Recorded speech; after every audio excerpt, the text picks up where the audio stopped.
E o texto, eu quero repetir, diz aqui, olha: e tendo comido o bocado, saiu logo e era noite. Jesus estava reunido aqui com os discípulos. E Jesus disse que aquele que tocasse, comesse, esse que iria traí-lo. E aí diz que ele tendo comido, tendo pegado o bocado, saiu logo e era noite. E é interessante que os discípulos não entenderam. Eles eram tão íntimos, estavam tão apaixonados pelo Senhor que eles não depreenderam, eles não compreenderam o que Jesus estava colocando ali. Que o traidor estava ali, que o traidor era Judas. E o texto diz então que ele, tendo comido o bocado, saiu logo e era noite. Este é o nosso tema. Era noite. Alguém expressou que noite não é somente o pós-pôr do sol, mas noite é tudo aquilo que traz ao espírito do homem a angústia, a solidão, a tristeza, o abatimento. Noite é um estado de espírito que se encontra o ser humano. Sendo assim, irmãos, noite é angústia, noite é nostalgia, noite é solidão, é amargura na alma, noite é sentimento de culpa, noite é medo, noite é saudade de alguém que partiu. Noite é colocar outro Deus no lugar do Deus verdadeiro, a saber, Jesus Cristo. Então eu diria que superstição, idolatria é viver em noite. E quantas pessoas estão perdidas nesta noite? Entregues à superstição, entregues à idolatria, porque colocaram outro mediador no lugar do verdadeiro mediador, que é Jesus Cristo, o Filho de Deus. É o que a Bíblia diz aqui, em Timóteo 2, versículo 5. Porque só há um Deus e um só mediador entre os homens, e este Deus, Cristo Jesus. Porque foi lançado, como diz aqui em Atos, um fundamento, o único fundamento. Não existe outro fundamento. Não existe outro meio de salvação. E a Bíblia diz que aqueles que seguem a Jesus não andarão em trevas, não viverão na escuridão. Então, quem sabe você que está me ouvindo neste momento, você está vivendo em alguma destas noites que eu acabei de lhes dizer. Porque eu falei antes e vou repetir: noite é tristeza, é angústia, é sentimento de culpa. Muitos jazem numa constante noite. Esta é a nossa reflexão. Era noite. Muitos jazem numa constante noite. Densas trevas. Era noite, então, em primeiro lugar, aqui, para os discípulos antes e pós-separação. A Bíblia diz em João capítulo 14, versículo 1, que os discípulos, percebendo que Jesus iria deixá-los, eles ficaram com os corações turbados. E Jesus, sendo um Deus onisciente, onipresente, onipotente, ele era homem, mas ele estava ungido pelo Espírito e ele era Deus, prescrutando os seus corações, chamando-lhes, disse: olha, não se turbe os vossos corações, credes em Deus, crede também em mim, eu vou preparar-vos lugar. E quando eu for e preparar-vos lugar, eu voltarei para recebê-los, levá-los, e estareis comigo. Os discípulos foram envolvidos pela noite tão lúgubre da preocupação, indecisão. O medo instaurou em cada um daqueles humildes discípulos. Sim, queridos irmãos, sim, querida, porque o medo passou a ser o fantasma daqueles seguidores do Mestre. Jesus iria deixá-los. Assim tudo lhes preocupava. Jesus era até então o tudo de suas vidas. Então era noite para os discípulos antes da separação. Eles foram envolvidos por aquela noite. Era noite para Pedro também na traição ou negação.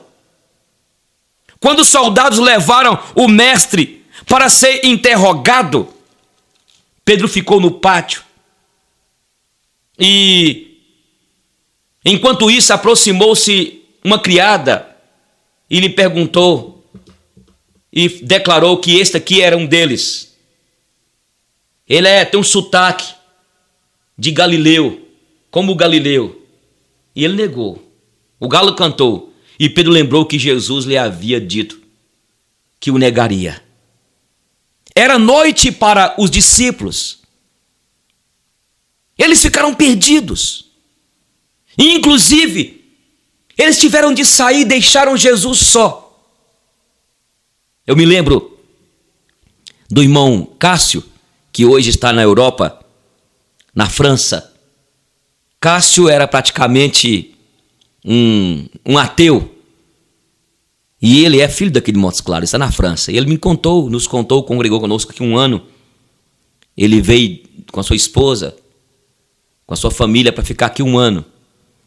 E ele contou que uma das coisas que mais marcou a sua vida e que Deus usou para que ele convertesse ao Evangelho do Senhor Jesus foi quando ele viu que o Cristo foi preso e foi levado para ser perquirido, inquirido lá dentro, julgado. E aqueles homens abandonaram-no, deixaram-no sozinho. Ele disse que o que mais inquietou ele falou assim, mas como que pode? Eles foram terríveis. Eles deixaram o Cristo só. E aquilo ficou martelando. E ele falou assim, olha, se foi na verdade, se Cristo era o que eles criam que era, por que eles deixaram-no só? Mas é exatamente o que a Bíblia diz, feriu-se o pastor e dispersaram-se as ovelhas. E este texto, e este quadro, Deus usou para converter o coração do irmão Cássio, que é um crente no Senhor Jesus, que mora na França com a sua família. Então era noite para os discípulos. Na verdade, eles negaram o Senhor, eles saíram, eles se dispersaram, cumpriu-se o que o Isaías disse, feriu-se o pastor e dispersaram-se as ovelhas. Na hora mesmo do pega para capar, na hora mesmo deles fazerem a profissão de fé, eles abandonaram o mestre. Era noite para os discípulos antes da separação. Era noite para Pedro, porque Pedro traiu Jesus. Pedro saiu daquele local com peso, sentimento de culpa. Eu lhes disse que noite é negação, noite é sentimento de culpa. A alma de Pedro foi envolvida por uma profunda amargura, aquela amarga angústia. A noite chegou porta adentro na alma daquele humilde apóstolo. Era noite para os discípulos antes da separação. Quem sabe, você que está me ouvindo, meu irmão, minha irmã, você está vivendo uma noite, você converteu, mas tem negado o Senhor aí nessa empresa. Você está saindo, indo aí para os motéis, negando o nome de Jesus. Você tem vergonha aí na prefeitura, aí neste banco, aí nessa indústria, aí nessa escola, nessa faculdade, de dizer que você serve Jesus. E é por isso que você está tão angustiado, angustiada, porque você está vivendo nesta noite que os discípulos viveram. A noite antes da separação. Quando Jesus foi preso, eles afastaram, deixaram só. Quantas vezes deixamos as pessoas que dizemos que amamos só? Não é assim? Era noite. Quem sabe você está vivendo nesta lúgubre noite. Então era noite para os discípulos antes da separação, mas era noite para os discípulos pós-separação. A Bíblia diz que depois que Jesus foi crucificado, é aí que eles dispersaram mesmo. E o que encobriu as suas motivações e esperanças foi o desespero, a solidão. Eu volto a repetir o versículo. Feriu-se o pastor, dispersaram-se as ovelhas. Em Lucas diz que 2 discípulos seguiam o caminho daquela aldeia chamada Emaús e conversavam preocupados, camuflados ali, e de repente aproximou-se-lhes dele o Senhor Jesus Cristo, aquele viajante, e perguntou-lhes: o que é isso que vos preocupa à medida que caminhais? E eles lhe responderam o que lhes preocupava, que era o fato da morte do varão profeta. E eles ficaram com raiva do viajante, que eles não entenderam que era o próprio Cristo. Será que tu não sabe o que tem acontecido aí, as últimas notícias? Que últimas notícias? Do varão profeta Jesus Cristo, em que colocamos nele toda a confiança, toda a certeza, toda a esperança. Ele foi morto. E a preocupação deles era tanta que não perceberam que estava ali. Estavam ali presente o próprio mestre, pertinho deles. Talvez você que está me ouvindo está vivendo essa noite. Esta noite você está preocupado. A tua preocupação é tão grande que você não está vendo que Deus está abençoando você, apesar de toda essa luta, apesar de toda essa prova, apesar de tudo isso que está acontecendo aí contigo, na tua casa, lá na empresa. Apesar de tudo isso, você está tão preocupado, tão preocupada como os discípulos no caminho de Emaús. Eles estavam vivendo a noite da preocupação. Quando aquele viajante colocou perto deles, que era Jesus, eles não perceberam a voz do mestre. Entendeu? E sabe o que aconteceu? Quando aquele viajante fez menção de seguir em frente, eles falaram: fica conosco, a noite se aproxima. Eu gosto daquele cântico, apesar que nós cremos que Jesus está conosco, mas eu gosto de cantar apenas por um contexto bíblico.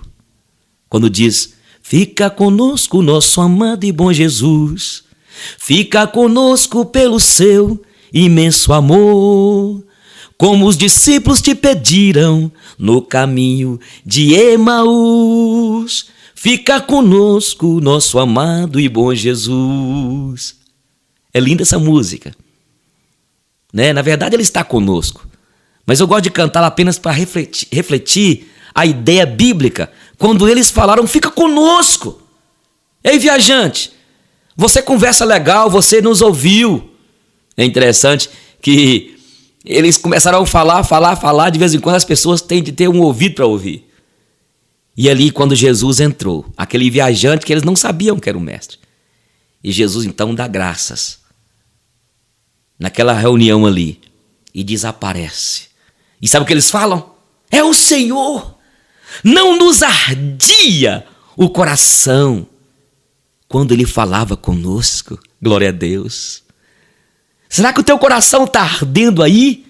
Porque Deus está me usando para falar com você, filha.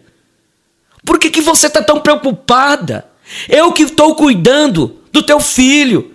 Eu vou cuidar da tua filha naquela cidade. Filho, eu vou cuidar, eu tenho cuidado de vocês. Saiam dessa noite, eu estou aqui, eu cuido, eu protejo, eu providencio o sustento de vocês. Então era noite para os discípulos, pós-separação, os discípulos no caminho de Emaús.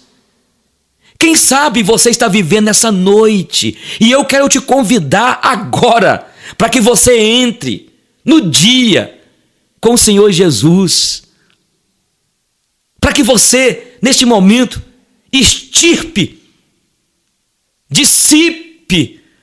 e Deus está me usando para que seja dissipada da tua mente, dos teus psiquismos, este medo.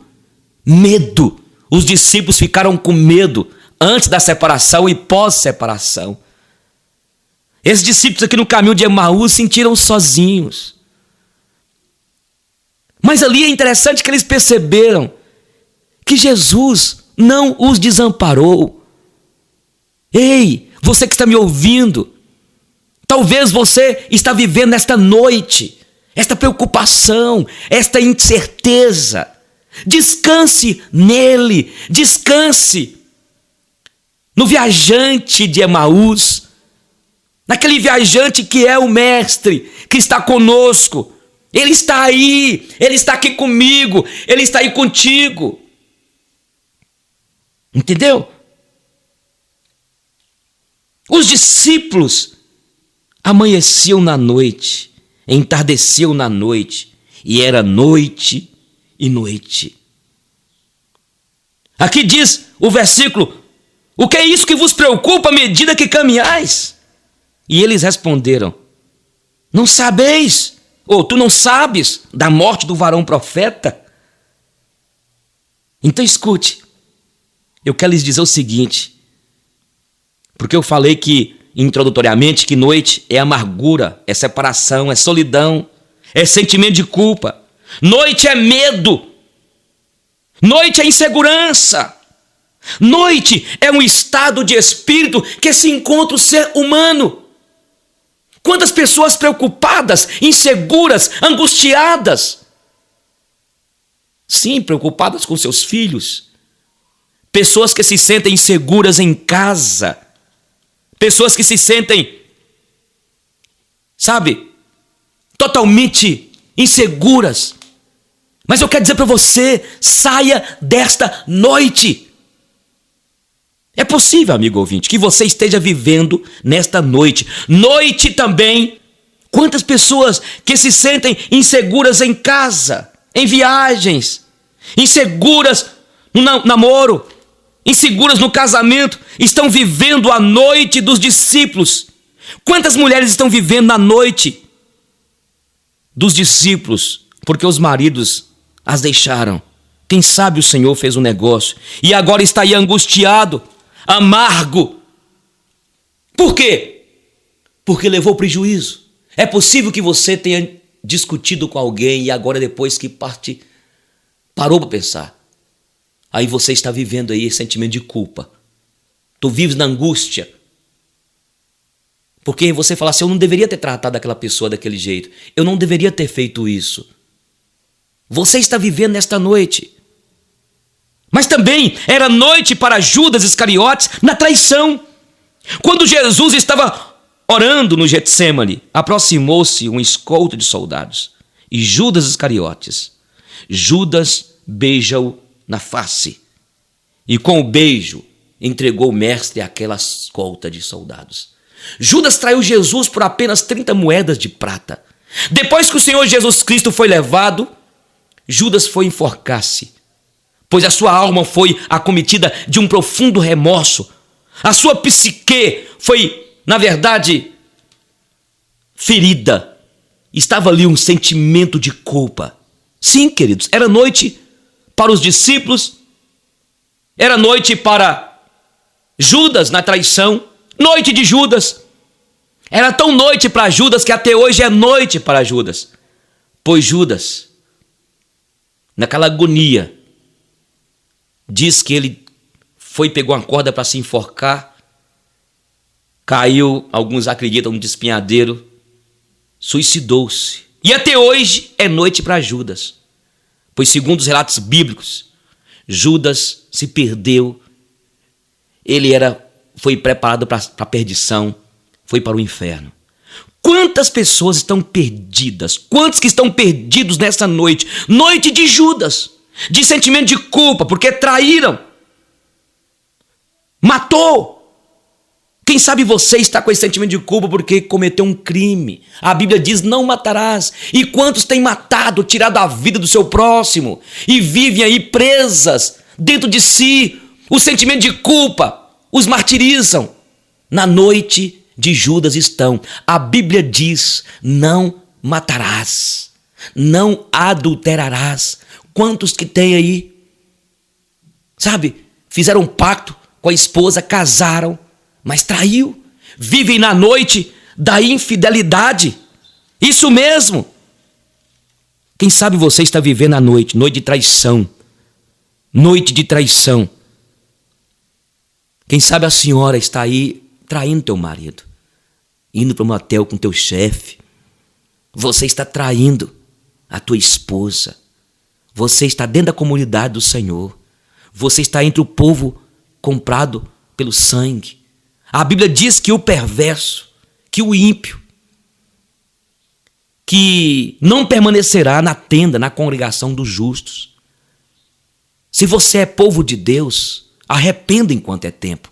Você está vivendo numa noite. E na noite, a pessoa fica tateando, tentando encontrar. Se perde. Não vê o caminho. Não tem rumo.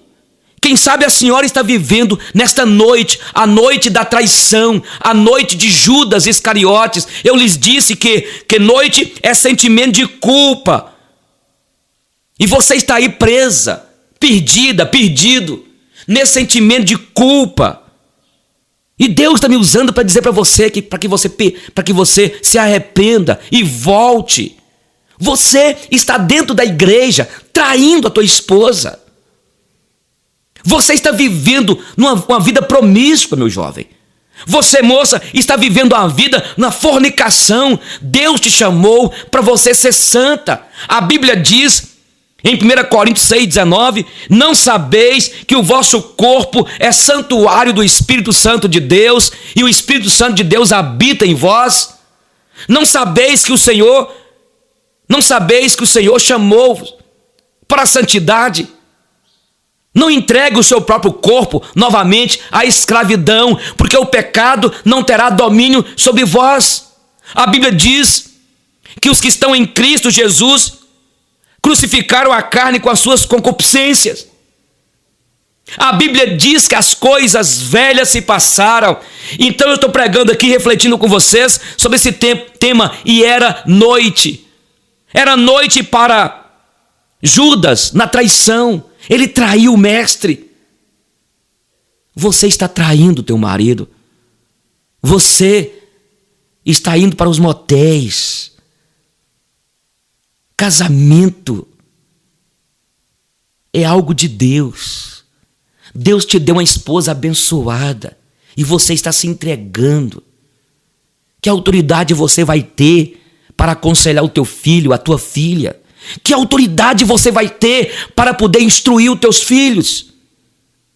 Então volte, confesse a Deus, entre no dia, confesse. A Bíblia diz que o sangue de Jesus nos purifica de todo pecado. Judas tinha de tudo para se arrepender, mas ele não se arrependeu. Quem sabe você está traindo o seu colega lá. Você está roubando lá naquela empresa. Você está traindo a confiança do seu chefe. Você ganhou uma oportunidade para poder ser restaurado, ser restaurada, mas você continua sendo infiel, roubando lá. O que adianta? Esta é a tua noite. Sentimento de culpa. Percebe que você está se perdendo? Você está traindo a confiança dos seus pais. Você saiu daquela cidade para vir para Montes Claros, menina, para poder fazer esse curso. Você, filho, e está aí vivendo uma vida como se fosse você, moça, uma menina de programa, fazendo programas. Onde você vai parar? A Bíblia nos ensina que um abismo chama outro abismo. Você está se perdendo como mulher, você está se perdendo como rapaz, como homem. Este é o sentimento de culpa. É noite. Você está vivendo essa noite, se entregando nessas noitadas, nessas euforias aí. Volte.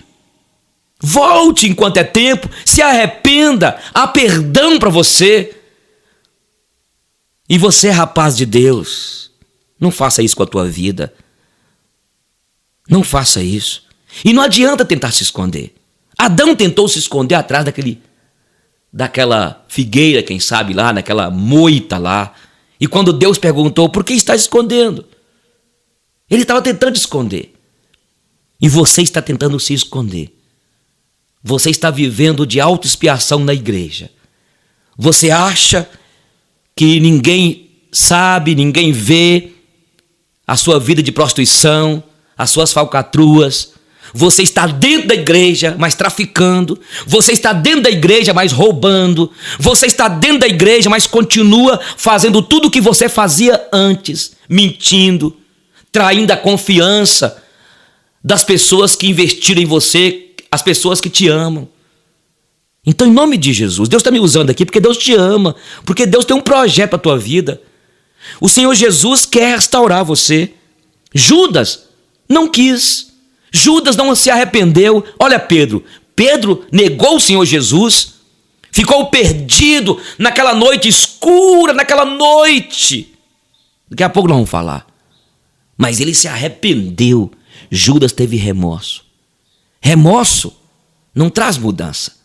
Tem pessoas que choram, vão no altar da igreja depois de um apelo, choram, praticamente as lágrimas dá para tirar com o rodo. Mas não adianta. Esse povo se aproxima de mim, com seus lábios me honram, mas não passam de sacrifícios, porque o coração está distante.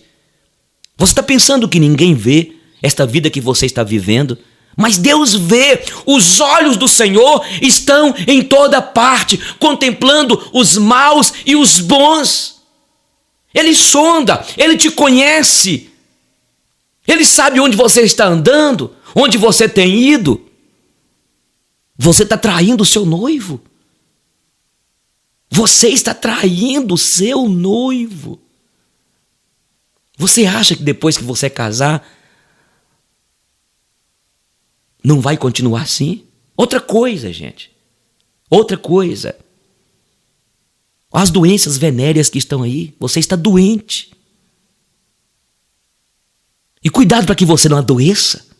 Quem falou com o Senhor que você está tendo envolvimento com aquela mulher lá, com aquela amante, e que ela não está tendo envolvimento com outro homem? Para depois passar uma doença para você e depois você colocar uma doença na sua esposa? Pense nisso, meu filho. Preocupe com a tua esposa, com o teu marido, com os teus filhos. Cadê a tua honra? Cadê a tua honra? O nosso tema, nossa reflexão é: e era noite. Era noite para os discípulos antes da separação, depois da separação. Era noite para os discípulos no caminho de Emaús. Era noite para Judas na traição. Mas era noite para Jesus na crucificação. O Senhor chamou 3 dos discípulos e ele levou-os para o Getsêmani orar. E o Senhor disse aos discípulos: a minha alma está profundamente triste até a morte. Desde o Getsêmani começou a noite para Jesus. Uma gama de nostalgia e angústia invadiu o seu ser. Sim, queridos, porque noite é um estado de espírito que encontra o ser humano. Era noite para o Senhor Jesus, tão noite que ele ora ao Pai dizendo: Pai, se possível, passa de mim este cálice, sem que eu não beba, contudo, faça-se a tua vontade. Ah, queridos, o cálice da dor, da agonia, da separação e do amargo da alma. Certamente muitos hoje estão vivendo esta noite do Senhor Jesus Cristo. A agonia, a angústia profunda da alma.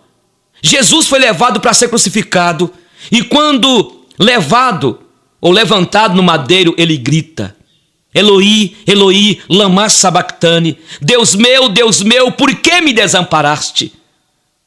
Para os ateus, a pergunta do Salmo 42 fazia sentido, em que o mestre pendia no madeiro. O teu Deus onde está? O teu Deus onde está? Porque Jesus disse: Deus meu, por que me desamparaste? Então era noite para Jesus. Ele sentiu só. Nem um pouquinho antes ele tinha dito: pudestes vigiar comigo. Quem sabe você está vivendo essa noite. Noite da solidão. Você não tem tido solidariedade. Ninguém tem te solidarizado com você. Você está sentindo sozinha. Quantas pessoas nesta cidade de Montes Claros, no meio da multidão, só. Pessoa sozinha. Quem sabe a senhora que foi abandonada pelo seu marido e está aí vivendo, curtindo essa essa agonia da noite da solidão. E quem sabe de vez em quando você diz: Deus, eu prefiro morrer. Isso aconteceu com tantos no passado. Jó, Elias. Noite da solidão, você está sentindo só. Mas eu quero dizer para você, você não está só, perceba isso. O Senhor está contigo. Jesus sentiu sozinho, lá no Getsemane, enquanto ele estava orando, naquela agonia profunda. Os seus poros exalaram suor e sangue. Uma coisa louca. Jesus estava lá no Getsemane e ele chegou ao ponto de dizer: Pai, se possível, passa de mim este cálice. O cálice da solidão profunda, da dor. O cálice de tudo aquilo que ele ia passar. Da traição. Quem sabe você está bebendo esse cálice, o cálice da traição. Eu tenho uma mensagem que eu compartilho desse tema, os cálices que bebemos, os cálices que bebemos.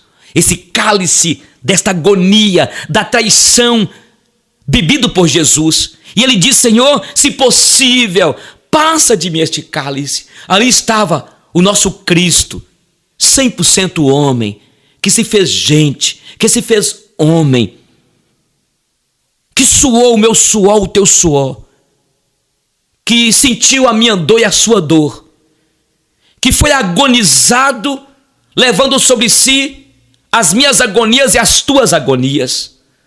Naquele peso que veio sobre ele já, ele diz: se possível. Ali está o Jesus humano. Tem horas que nós estamos assim, eu não aguento mais. Quem sabe a senhora que me ouve, quem sabe é você que me ouve. Há um peso sobre você.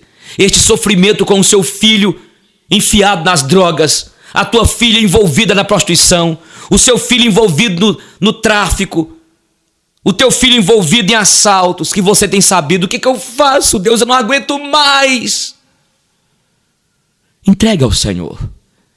Entrega ao Senhor, Ele está contigo. Esta noite, que quantas mães estão vivendo, quantos pais estão vivendo. Alguns pais já estão perdidos, não sabem o que fazer. Esses dias eu vi um testemunho de um pai: só se eu matar. Já fiz de tudo, ele agora está roubando aqui dentro de casa. Só se eu sumir. Quem sabe você está assim. E a palavra que eu quero dizer para você é que nós temos um Deus que nos fortalece. E isso é fé. Fé é a certeza das coisas que se esperam e a convicção de fatos que não se veem. É você continuar crendo que Deus vai mudar este quadro, desta perdição que o teu filho está, dessas amizades que tem levado o seu filho, os seus filhos lá para as trevas, para o charco de lama. Mas ele tem poder para fazer isso. Não perca a esperança. Não perca. Nós não podemos perder a esperança que é gerada em nós pela fé. Essa esperança é a oxigenação dos nossos sonhos. Alguém disse que é o combustível da alma. Outra pessoa expressou que esperança é a dízima periódica do milagre. Já viu? Lá, sei, depois torna a continuar. Não perca a esperança. Deus está vivo, você está viva. Se você está viva, vivo, e Deus está vivo, um milagre pode acontecer. Fique esperando, espere nele, descanse nele. Quem sabe você está vivendo essa noite da traição. Você foi traída pelo teu filho. Você foi traído pela tua esposa. Jesus aqui também está, como eu lhes disse, lá na crucificação. Eloi, Eloi, lama sabachthani. Deus meu, por que me desamparaste? Eu volto a dizer, para os ateus, a pergunta do Salmo 42 fazia sentido, em que o mestre pendia no madeiro. O teu Deus onde está? De vez em quando alguém fala assim: cadê o teu Deus, mulher? Cadê o teu Deus, homem? Jesus diz: por que me desamparaste? Ali estava o nosso Cristo, que veio e se fez gente, se fez carne, sofreu, foi até a morte de cruz por nós. O missionário Stan Jones, no seu livro O Cristo de Todos os Caminhos, comentava e comenta sobre esse trecho dizendo, ele fala que a partir dessa pergunta de Jesus, por que me desamparaste? Surgiu os porquês de tudo. Os questionamentos na psique humana. Por que me desamparaste? Quantos vivem aí perguntando, quem sabe a senhora ou o senhor, meu irmão? Por que estou passando por este problema? Por que eu tenho orado há tanto tempo e não tenho obtido resposta de Deus quanto a este problema? Por que, pastor Eugênio, Deus se mostra tão distante da minha vida? Parece que Deus sumiu, pastor. Deus desapareceu. Deus não liga para mim mais, estou cansada. Ele está contigo. Era noite dos discípulos, ou para os discípulos. Era noite para Judas Iscariotes na traição. Era noite para aqueles discípulos no caminho de Emaús. Era noite, foi noite para Pedro. Mas Pedro arrependeu e voltou. Quem sabe você está vivendo esta noite? Tem negado o Senhor Jesus aí na empresa, na loja. Pedro voltou para a pescaria, voltou para aquela rotina, aquela monotonia. Jogava a rede, não pescava nada, aquela vida monótona. Quando Jesus ressuscitou, ele mandou aviso, diga a Pedro que eu estarei lá. E lá, Jesus tira Pedro daquela noite, ele tira Jesus da noite da alma, da sua psique. Jesus naquele momento olhou para ele e disse, Pedro, tu gostas de mim? Ou melhor, Pedro, tu me amas? E Pedro dizia, eu gosto de ti, Senhor. Pedro, tu me amas? Eu gosto de ti. Pedro, tu gostas de mim? Senhor, tu sabes que eu te amo. Mas eu me perdi, Senhor. Eu me envolvi, eu te neguei. E Jesus disse, apacenta as minhas ovelhas, o meu rebanho. E Jesus, o mestre da sensibilidade, o mestre do perdão, o mestre do amor, o mestre dos mestres, o mestre da misericórdia, restaurou Pedro, tirou Pedro daquela noite de angústia, de sentimento de culpa. Pedro ficou perdido naquela noite. Não deveria ter traído ele. Por que eu traí meu mestre? Por que eu neguei? Mas ele arrependeu. E depois nós vemos Pedro sendo usado pelo poder do Espírito Santo. Quem sabe você negou o Senhor. Não importe o que você fez. Não importe a tua negação, a tua traição. Volte. Entre no dia. Talvez você está vivendo uma dessas noites aqui. Qual noite? Disse Jesus aqui em João 8,12. Eu sou a luz do mundo. Aquele que me segue em trevas não andará. Pelo contrário, terá a luz da vida. Em João 12,46, disse o Senhor, eu vim como luz ao mundo, a fim de todo aquele que crê em mim não pereça nas trevas, nas noites. Sim, amigo, sim, meu amado, minha amada, Jesus é a luz do mundo. Naquela época, para os incrédulos, o túmulo colocava o fim em tudo. Mas a Bíblia diz que ao terceiro dia, Jesus ressuscitou dos mortos e agora está vivo, Ele vive, e porque Ele vive, eu posso crer no amanhã, temor não há. E Ele tem poder para arrancar-nos de qualquer escuridão, até da noite eterna. Quantos que já foram para a noite eterna, mas não tem jeito mais, mas você ainda está aqui. E tem a oportunidade de aceitá-lo, de entregar sua vida a Ele. Se hoje ouvir e você está ouvindo a voz do Senhor, não endureça o teu coração. Entrega a tua vida. a luz do mundo que é Jesus. A Bíblia diz em João 3,16 que ele amou o mundo de tal maneira que deu seu Filho unigênito, a fim de que todo aquele que nele crê não pereça, mas tenha a vida eterna. Quem sabe, meu amigo, você está andando pelo caminho escuro, pelas ruas, nas densas trevas, procurando paz, procurando alegria, amor, descanso para a tua alma. Jesus é amor. Jesus é a solução e o caminho de volta para Deus. Então entre agora pelo caminho claro. Jesus é este caminho.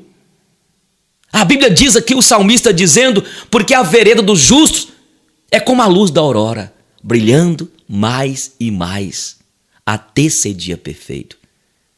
Você está angustiado? Entre na noite. Neste momento o Senhor está me usando para falar com você, para que você entre nessa noite.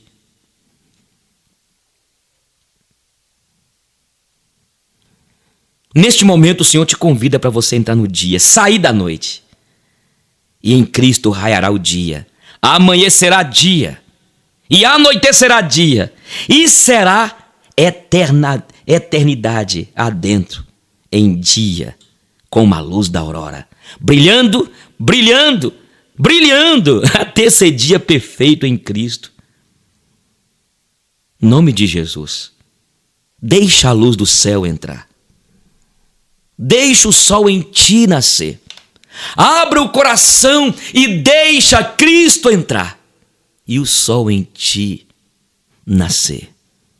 Você está com medo do tentador? Você está com medo nessa noite? Há uma luz.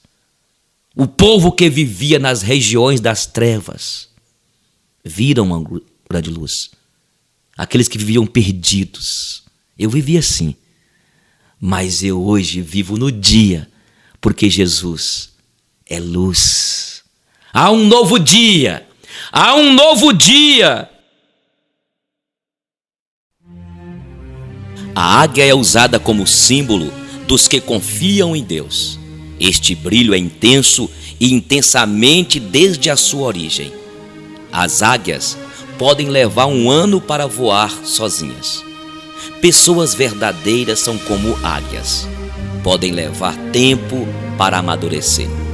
Podemos ver periquitos, pombos, andorinhas voando em bandos. As águias não. Elas estão sempre sozinhas. Elas ficam no alto, olhando o azul infinito. Não tenha medo de ficar só. Geralmente, o cristão anda na contramão da vida. Voe alto, embora os que voam alto não sejam compreendidos. São, em vez disso, temidos, criticados e muitas vezes condenados. O que fazem as águias quando as tormentas vêm? Elas se escondem, abrem as suas asas e a enfrentam corajosamente. Elas sabem que acima das nuvens escuras, da tempestade e dos choques elétricos, o sol brilha. Na Escritura Sagrada lemos que os que confiam em Deus renovam as suas forças. Sobem com asas como águias, correm e não se cansam, caminham e não se fatigam. Nesta luta terrível, as águias podem perder penas e ferir-se, mas não temem e seguem em frente. Depois, enquanto todo mundo fica às escuras, elas voam vitoriosas, em paz, bem no alto. Finalmente, as águias também morrem.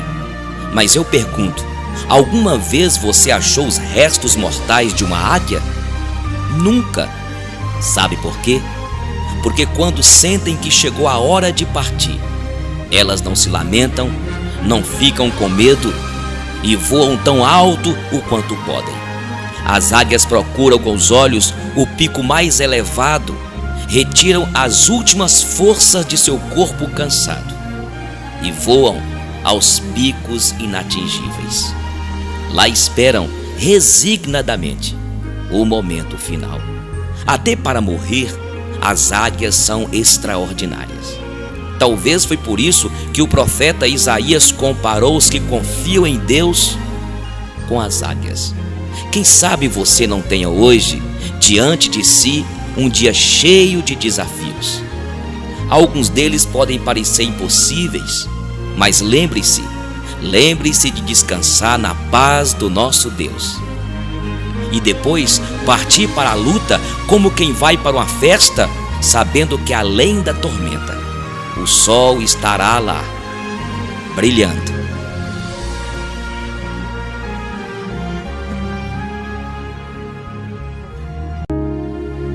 De Fabrício Carpineja. Todo filho é pai da morte de seu pai. Feliz do filho que é pai de seu pai antes da morte, e triste do filho que aparece somente no enterro e não se despede um pouquinho por dia. Há uma quebra na história familiar, onde as idades se acumulam e se sobrepõem e a ordem natural não tem sentido. É quando o filho se torna pai de seu pai. É quando o pai envelhece e começa a trotear como se estivesse dentro de uma névoa, lento, devagar, impreciso. É quando aquele pai que segurava com força nossa mão já não tem como se levantar sozinho. É quando aquele pai outrora firme e intransponível enfraquece de vez e demora o dobro da respiração para sair de seu lugar. É quando aquele pai que antigamente mandava e ordenava, hoje só suspira, só geme, só procura onde é a porta e onde é a janela. Tudo é corredor, tudo é longe. É quando aquele pai antes disposto e trabalhador fracassa ao tirar sua própria roupa e não lembrará de seus remédios. E nós, como filhos, não faremos outra coisa senão trocar de papel e aceitar que somos responsáveis por aquela vida. Aquela vida que nos gerou depende de nossa vida para morrer em paz. Todo filho é pai da morte de seu pai. Ou quem sabe, a velhice do pai e da mãe seja curiosamente nossa última gravidez, nosso último ensinamento. Fase para devolver os cuidados que nos foram confiados ao longo de décadas, de retribuir o amor com a amizade da escolta. E assim, como mudamos a casa para atender nossos bebês, tapando tomadas e colocando cercadinhos, vamos alterar a rotina dos móveis para criar os nossos pais. Uma das primeiras transformações acontece no banheiro. Seremos pais de nossos pais na hora de pôr uma barra no box do chuveiro. A barra é emblemática, a barra é simbólica, a barra é inaugurar um cotovelo das águas. Porque o chuveiro simples, refrescante, agora é um temporal para os pés idosos de nossos protetores. Não podemos abandoná-los em nenhum momento. Inventaremos nossos braços nas paredes. A casa de quem cuida dos pais tem braços dos filhos pelas paredes. Nossos braços estarão espalhados sob a forma de corrimões. Pois envelhecer é andar de mãos dadas com os objetos. Envelhecer é subir escada mesmo sem degraus. Seremos estranhos em nossa residência. Observaremos cada detalhe com pavor e desconhecimento, com dúvida e preocupação. Seremos arquitetos, decoradores, engenheiros frustrados. Como não previmos que os pais adoecem e precisariam da gente? Nos arrependeremos dos sofás, das estátuas e do acesso caracol.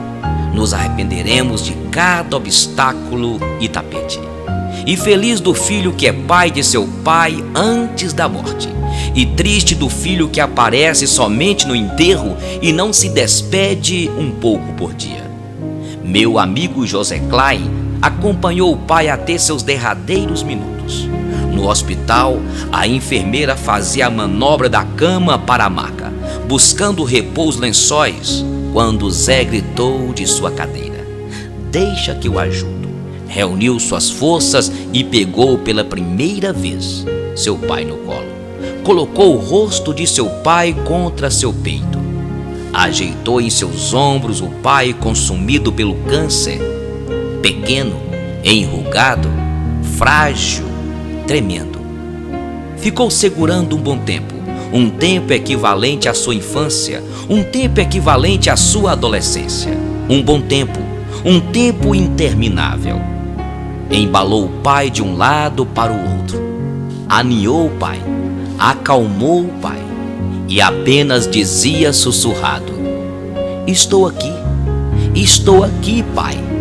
O que um pai quer apenas ouvir no fim de sua vida é que seu filho está ali.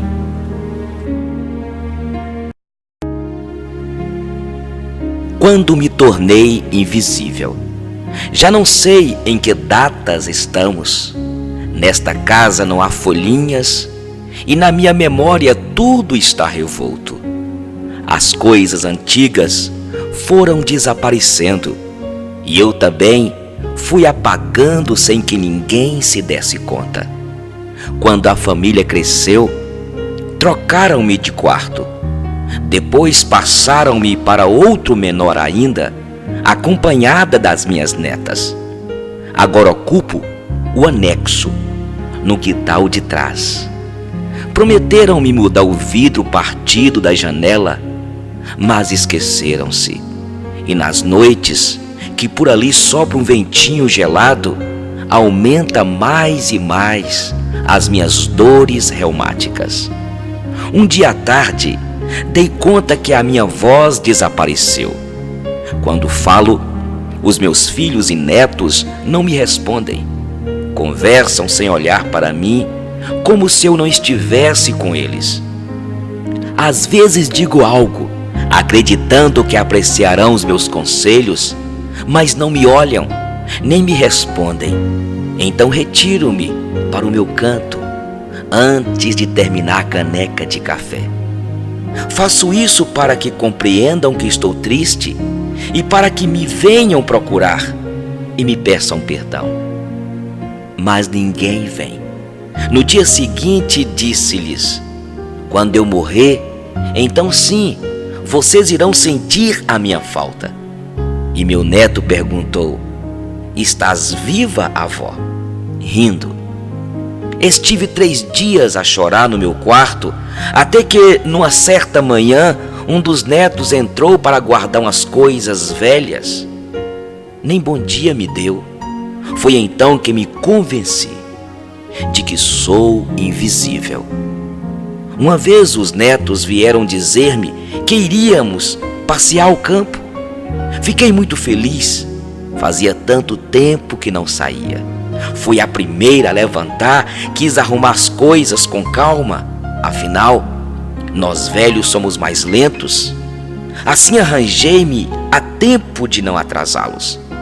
Em pouco tempo, todos entravam e saíam, correndo da casa, atirando bolas e brinquedos para o carro. Eu já estava pronta e muito alegre. Parei na porta e fiquei à espera. Quando se foram embora, compreendi que eu não estava convidada, talvez porque não cabia no carro. Senti que o coração encolhia e o queixo tremia, como alguém que tinha vontade de chorar. Eu os entendo. São jovens, riem, sonham, se abraçam, se beijam. E eu? Antes beijava os netos, adorava tê-los nos braços como se fossem meus, e até cantava canções de embalar que tinha esquecido. Mas um dia minha neta, que acabava de ter um bebê, me disse que não era bom que os velhos beijassem os bebês por questões de saúde. Desde então, não me aproximo mais deles. Tenho tanto medo de contagiá-los. Eu não tenho mágoa deles. Eu perdoo a todos. Por que culpa têm eles de que eu tenha me tornado invisível? A Bíblia diz em Levítico 19:32: diante dos idosos te levantarás, Honrarás os seus cabelos brancos, honrarás a face do ancião, e assim estarás temendo teu Deus. E eu sou o Senhor, que agrado dessas coisas. A Bíblia diz em Provérbios 20, 29: a glória dos jovens é a sua força, mas a beleza dos velhos são as suas cãs, os seus cabelos brancos. Honra o teu pai e a tua mãe, para que os teus dias sejam prolongados. A maneira como você trata os seus pais hoje, os teus filhos estão vendo, e futuramente eles irão tratá-los da maneira como eles viram tratando seus avós.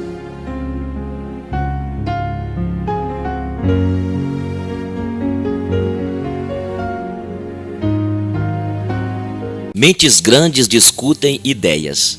Mentes medianas discutem eventos e fatos. Mentes pequenas discutem pessoas. Não podemos crer na total transparência das pessoas. É preciso aceitar que os outros têm segredos e regiões de solidão. A maior prova de amor é manter-se à distância e não forçar a entrada. Deus dá alimento a todos os pássaros, mas não os joga no ninho. Deus ajuda, mas espera que você faça, no mínimo, a sua parte. Aquele que perde dinheiro, perde muito. Aquele que perde amigo, perde muito mais. Mas aquele que perde a fé, perde tudo. Pessoas jovens e belas são obras da natureza. Pessoas idosas e belas são obras de arte, e ambas são obras de Deus. Aprenda com os erros alheios. Você não viverá tempo para cometer todos sozinho.